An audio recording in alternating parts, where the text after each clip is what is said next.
జనగామ నియోజకవర్గం చెరియాల గాంధీ సెంటర్ నుండి బైరాన్పల్లి బురుజు వరకు బైక్ ర్యాలీ. బైరాన్పల్లిలో సిపిఎం ఆధ్వర్యంలో ఘనంగా అమరవీరుల సంస్మరణ సభ. భూమి కోసం ముక్తి కోసం, వెట్టి చాకరీ విముక్తి కోసం దున్నేవానికే భూమి కావాలని కమ్యూనిస్టు పార్టీ ఎజెండా నాయకత్వంలో విరోచిత పోరాటం చేసి భూస్వాముల నుండి 10 లక్షల ఎకరాల భూమి లేని నిరుపేదలకు, వెట్టి చాకరీకి గురవుతున్న ప్రజలకు పంచిన ఘన చరిత్ర కమ్యూనిస్టులది.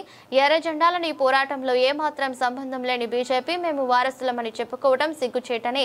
తెలంగాణ రాష్ట్రంలో 25 లక్షల ఎకరాల భూములు ఉన్నాయని, వాటిని పేదలకు పంచే దమ్ముందా అని సిపిఎం తెలంగాణ రాష్ట్ర కార్యదర్శి జాన్ వెస్లీ అన్నారు. సిపిఎం రాష్ట్ర కమిటీ సభ్యులు ఉడుత రవీందర్, సీనియర్ నాయకులు నక్కల యాదవ్ రెడ్డి, జిల్లా కార్యదర్శి వర్గ సభ్యులు కాముని గోపాలస్వామి, రాళ్లబండి శశిధర్, సెడ్డిపల్లి సత్తిరెడ్డి, గొడ్డుబర్ల భాస్కర్, జిల్లా కమిటీ సభ్యులు కొంగరి వెంకటమావు, ఆలేటి యాదగిరి, బండకింది అరుణ కుమార్, నాయకులు, కార్యకర్తలు పెద్ద ఎత్తున పాల్గొన్నారు. సాక్షిగా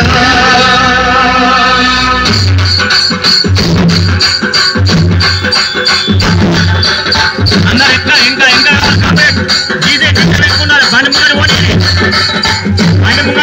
ఎక్కుతున్నారు కాంగ్రెస్ అందరూ. జెండె జెండె నీయలో జెండె నీయలో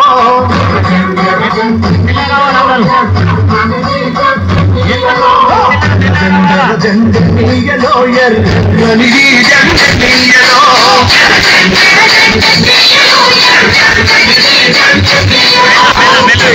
పాతి నీయలో మరి చిన్నిది జెండె నీయలో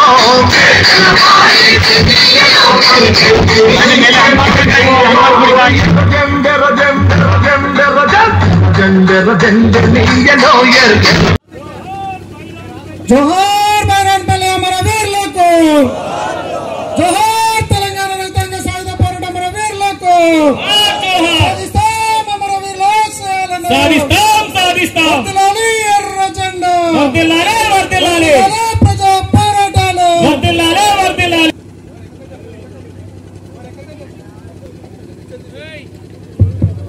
వర్షం పడి కొద్దిగా నాణ్యత ఉన్నట్టు కాబట్టి జారిపడే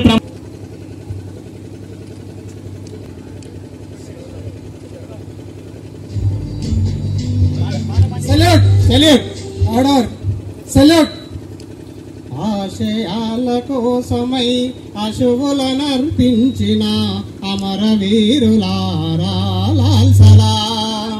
ఆశయాల కోసమై అశువులనర్పించిన అమరవీరులారా లాల్ సలాం. సమైక్య భారతి కోసము రక్తము చిందించిన త్యాగమూర్తులారా లాల్ సలాం, లాల్ సలాం.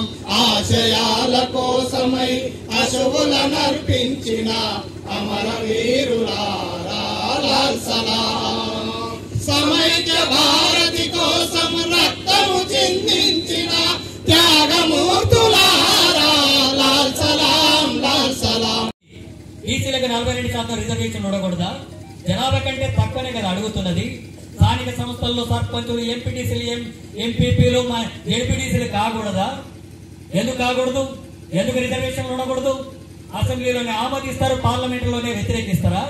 బీజేపీ అంటే సామాజిక న్యాయానికి వ్యతిరేకం, అది బీసీలకు వ్యతిరేకం, ఎస్సీలకు వ్యతిరేకం, ఎస్టీలకు వ్యతిరేకం, మహిళలకు వ్యతిరేకం, కార్మికులకు వ్యతిరేకం. కనీస వేతనం అమలు చేయదు. కోట్లాది మంది కార్మికులు మేము కనీసం బ్రతకాలంటే నెలకు 26,000 కావాలంటే ఇవ్వడం లేదు, చట్టం చేయడం లేదు. ఉపాధి కూలీలకు పని కావాలని చెప్పంటే పని ఇవ్వడం లేదు. రైతులకు గిట్టుబాటు ధర కావాలంటే యూరియా కూడా ఇవ్వడం లేదు. రైతులకు వ్యతిరేకంగా, కూలీలకు వ్యతిరేకంగా, కార్మికులకు వ్యతిరేకంగా, దళిత, గిరిజన, బలహీన వర్గాల, మైనార్టీలు, మహిళలకు వ్యతిరేకంగా ఉన్నటువంటి ఈ ప్రభుత్వాలు ఎట్లా తెలంగాణ సాయుధ పోరాటానికి వారసులు అవుతారు? తెలంగాణ సాయుధ పోరాటం జరిగిందే వీటన్నిటికి వ్యతిరేకంగా కదా, ఇలాంటి విధానాలకు వ్యతిరేకంగా కదా. ఈ దేశ సంపద అంతా కూడా మీరు పెట్టుబడిదారులకు, కార్పొరేట్ సంస్థలకు దోపిడీ చేస్తున్నారు. ఆ రోజు జమీందారులకు వ్యతిరేకంగా జరిగినటువంటి పోరాటం. ఇప్పుడున్నటువంటి భూములు పంపిణీ చేయండి అంటే ఉన్న భూములే లాక్కుంటున్నారు. దానికి వ్యతిరేకంగా జరిగినటువంటి సాయుధ పోరాటానికి వ్యతిరేకులే చరిత్రను వక్రీకరించి ఈ పోరాట స్ఫూర్తిని మేము వారసులం అని చెప్పుకుంటున్నటువంటి పరిస్థితి. అసలైనటువంటి వారసులు ఎర్ర జెండా మాత్రమే, అది కమ్యూనిస్టులు మాత్రమే. ఆ పోరాటాన్ని ప్రజల తరఫున నిర్వహించగలిగినటువంటి వాళ్ళు మాత్రమే ఇప్పుడు తెలంగాణ రాష్ట్రంలో సిపిఎం పార్టీ అలాంటి పోరాటాలకే పూనుకుంటుంది. అలాంటి ఉద్యమాలే జరుగుతాయి. ఎక్కడ భూమి సమస్య ఉన్నా, ఎక్కడ కూలి సమస్య ఉన్నా, ఎక్కడ కార్మికుడి సమస్య ఉన్నా, ఎక్కడ అణగారినటువంటి దళిత గిరిజన బలైన వర్గాలు మైనార్టీల మీద మహిళల మీద జరిగేటటువంటి ఎలాంటి దాడులైనా దౌర్జన్యాలైనా వాళ్ళ హక్కుల్ని అణిచివేసేటటువంటి కార్యక్రమం ఉంటే అక్కడ ఎర్ర జెండా ఉంటది, సిపిఎం పార్టీ ఉంటది, వాళ్ళ తరఫున పోరాటాన్ని కొనసాగిస్తుంది. ఎన్ని త్యాగాలకైనా ఎన్ని బలిదానాలకైనా ఈ ఎర్ర జెండా యొక్క పుట్టుకనే అలాంటి త్యాగాలతో రక్త తరపుతో పుట్టినటువంటి జెండా అది. తెలంగాణలో మరో జలియన్ వాలా బాగ్ లాంటి ఘటన వీర బైరాన్పల్లిలో జరిగింది.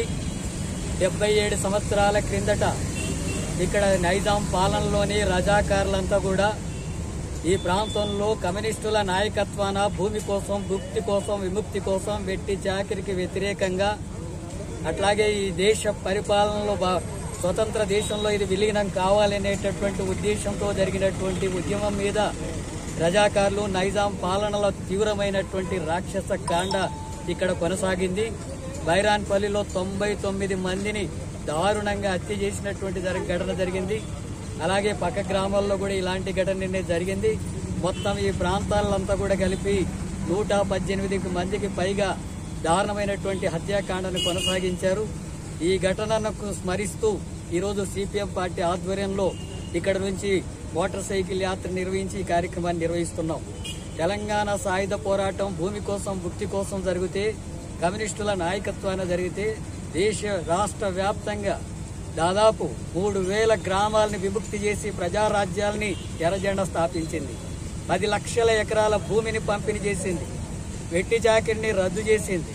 ఆ ప్రాంతాల్లో కుల అసమానతలు, స్త్రీ పురుష అసమానతలు ఉండడానికి వీల్లేదు, పన్నులు వేయడానికి వీల్లేదనేటటువంటి ఒక దేశంలోనే చారిత్రాత్మకమైనటువంటి ఉద్యమం ఈ ప్రాంతంలో జరిగింది.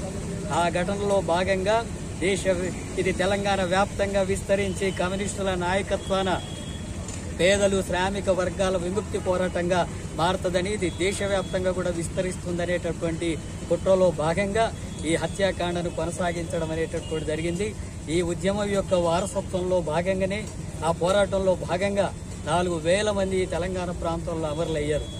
అనేక మంది మీద అత్యాచారాలకు గురి చేసినటువంటి ఘటనలు జరిగాయి. భారత సైన్యాలు, అట్లాగే రజాకారులు, నైజాం పాలన, పోలీసులందరూ కూడా కలిసి తెలంగాణ ప్రాంతం అంతా కూడా శ్మశానంగా మార్చేటటువంటి పద్ధతుల్లో అలాంటి హత్యాకాండను కొనసాగించడం అనేది జరిగింది.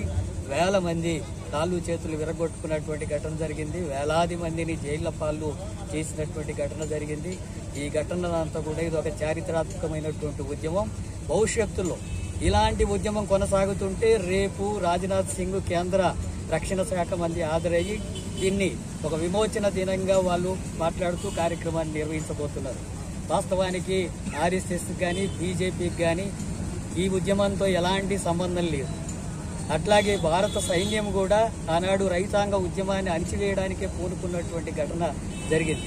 ఆ పోరాటాన్ని కొనసాగిస్తున్నటువంటి క్రమంలో ఈనాడు దేశవ్యాప్తంగా మతాల మధ్య ఘర్షణ సృష్టించి ప్రజా హక్కుల్ని కాలరాస్తూ, రాజ్యాంగ హక్కుల్ని నిర్వీర్యం చేస్తూ, లౌకిక భావాలకు వ్యతిరేకంగా ఉంటూ ప్రజాస్వామిక ఉద్యమాల్ని అణిచివేసేటటువంటి ధోరణి కొనసాగిస్తున్నటువంటి బీజేపీ ప్రభుత్వం, కేంద్ర ప్రభుత్వం ఈనాడు బైరాన్పల్లి యొక్క వారసత్వం కానీ, తెలంగాణ సాయుధ పోరాటం యొక్క వారసత్వాన్ని కానీ అవమానించేటటువంటి పద్ధతుల్లో వాళ్ళ కార్యక్రమం ఉండబోతుంది.